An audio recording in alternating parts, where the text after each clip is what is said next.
اس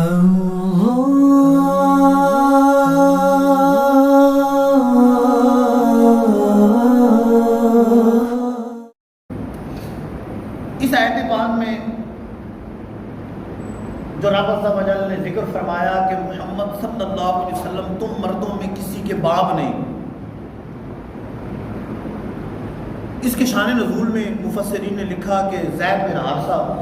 رضی اللہ تعالیٰ بچپن میں اپنی والدہ کے ساتھ نانیال جا رہے تھے تو راستے میں ڈاکوؤں نے حملہ کیا، قافلے کو لوٹ لیا، آپ کو اغوا کر لیا اور پھر مکے کے بازار میں آ کے بیچ دی۔ حکیم بن حزام نے آپ کو خریدا اور اپنی پھوپھی حضرت خدیجہ الکبریٰ رضی اللہ تعالیٰ عنہ کو تحفہ پیش کر دی۔ جب حضرت خدیجہ رضی اللہ تعالیٰ عنہ کا نکاح سرکار دو عالم صلی اللہ علیہ وسلم سے ہوا تو حضرت خدیجہ نے حضرت زید کو تحفے کے طور پر حضور کو پیش کر دی۔ یوں بکتے بکاتے سرکار دو عالم صلی اللہ علیہ وسلم کی غلامی میں آ حضرت زید بن حارثہ۔ آپ کی جدائی آپ کو والد کو بڑا صدمہ ہوا تھا، بڑا دکھ لگا کہ بیٹا اغوا ہو گیا، بیٹا جدا ہو گیا۔ وہ آپ کی محبت میں، آپ کے فراق میں اشعار پڑھتے رہتے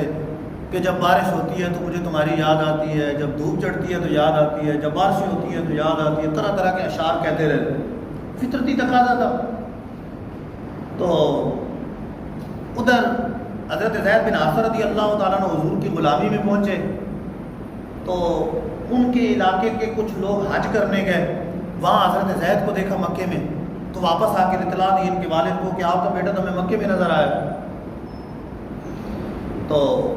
یہ حضرت زید کے والد اور ان کے چچا فدیے کی رقم لے کر حضور کی بارگاہ میں حاضر ہو، مکے میں آ پہلے تعریف ہی کی کہ آپ تو مکے کے سرداروں میں سے ہیں اور غلاموں کو آزاد کرتے ہیں، اللہ کے حرم کے پڑوسی ہیں، تو غریبوں کو بھوکوں کو کھانا کھلاتے ہیں، تو ہم فدیے کی رقم لے کر آئے، ہم سے زیادہ رقم آپ لے لیکن ہمارے بیٹے کو آزاد کرو۔ سرکار دو عالم صلی اللہ علیہ وسلم نے فرمایا بس صرف اتنی بات ہے؟ کہنے لگے جی اتنی بات۔ سرکار علیہ الصلوۃ والسلام نے ارشاد فرمایا کہ میں بلاتا ہوں زید کو، اگر وہ تمہارے ساتھ جانا چاہے تو مجھے فدیے کی حاجت نہیں ہے، تم ویسے ہی لے جاؤ، لیکن اگر وہ تمہارے ساتھ نہ جانا چاہے تو پھر میں مجبور نہیں کر سکتا۔ حضرت زید رضی اللہ تعالیٰ عنہ کو بلایا تو سرکار دو عالم صلی اللہ علیہ وسلم نے کہا کہ یہ پہچانتے ہو کون ہے؟ جی یہ والد ہیں، یہ میرے چچا ہیں۔ تو پھر سرکار دو عالم صلی اللہ علیہ وسلم نے بتایا کہ تمہیں لینے آئے ہیں، تو میں نے یہ کہا ہے کہ اگر تم جانا چاہو تو چلے جاؤ۔ تو حضرت زید رضی اللہ تعالیٰ عنہ حالانکہ ابھی بھی بچپنا ہی ہے، کہنے لگے کہ میں آپ کو چھوڑ کے کسی کے پاس نہیں جا سکتا، آپ کی بارگاہ کو چھوڑ کے نہیں جا سکتا۔ والد حیران ہو کے کہنے لگا کہ تم باپ اور چچا پر کسی کو ترجیح دے رہے ہو، تم آزادی پر غلامی کو ترجیح دے رہے ہو؟ تو حضرت زید رضی اللہ تعالیٰ عنہ کہنے لگے کہ میں نے ان میں جو بات دیکھی ہے تو مجھے مطلب والد اور چچا دونوں کا پیار ان سے ملا ہے، میں ان کی بارگاہ کو چھوڑ کے نہیں جا سکتا۔ سرکار دو عالم صلی اللہ علیہ وسلم نے یہ دیکھا تو حضرت زید کا ہاتھ پکڑا، کعبے میں تشریف لائے اور کہنے لگے کہ زید آج سے میرا غلام نہیں، اس کو آزاد کیا، زید آج سے میرا بیٹا۔ اب آپ کا نام زید بن حارثہ کے بجائے زید بن محمد مشہور ہو گیا، سب آپ کو زید بن محمد کہنے لگے، زید بن محمد، زید بن محمد۔ جب آپ بڑے ہوئے تو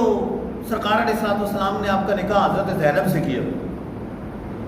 لیکن آپس میں نبھ نہ سکی، طلاق کا کی نوبت آ گئی، طلاق ہو گئی۔ پھر حضرت زینب رضی اللہ تعالیٰ عنہ نے جب عدت گزار لی تو سرکار علیہ الصلوۃ والسلام نے نکاح کا پیغام بھیجا، حضرت زینب سے حضور کا نکاح ہو گیا۔ تو یہودیوں نے اعتراض کیا کہ اپنے بیٹے کی بیوی سے نکاح کر لی، یعنی حضرت زید جو کہ بیٹے ان کو بیٹا بنایا اور پھر بعد میں انہی کی طلاق یافتہ جو بیوی ہے اس سے نکاح کر لی۔ تو اللہ عز و جل نے اس موقع پر یہ آیت پاک نازل فرمائی، واضح طور پہ فرما دیا ما کان محمد ابا احد من رجالکم، کہ لوگوں محمد صلی اللہ علیہ وسلم تم مردوں میں کسی کے باپ نہیں، مطلب زید کے والد نہیں ہے، حقیقی والد نہیں ہے، جس بچے کو لے کے پالا جاتا ہے وہ اس کا باپ نہیں ہو جاتا، باپ نہیں، ولیکن رسول اللہ و خاتم النبیین، وہ تو اللہ کے رسول ہے اور آخری نبی، وَكَانَ اللَّهُ بِكُلِّ شَيْءٍ عَلِيمًا، اور اللہ تعالیٰ ہر چیز کا جاننے والا۔ تو یہ آیت پاک نازل فرما کر حضور کے ذمے کو بری فرمایا کہ انہوں نے اپنے بیٹے کی بیوی سے نکاح نہیں کیا۔ جو بیٹا پالا جاتا ہے وہ حقیقی بیٹا نہیں ہو جاتا کہ اس کی بیوی سے نکاح کرنا حرام ہو جائے اور یہ بندہ سسر ہو جائے۔ تو اس موقع پر یہ آیت کریمہ نازل ہوئی۔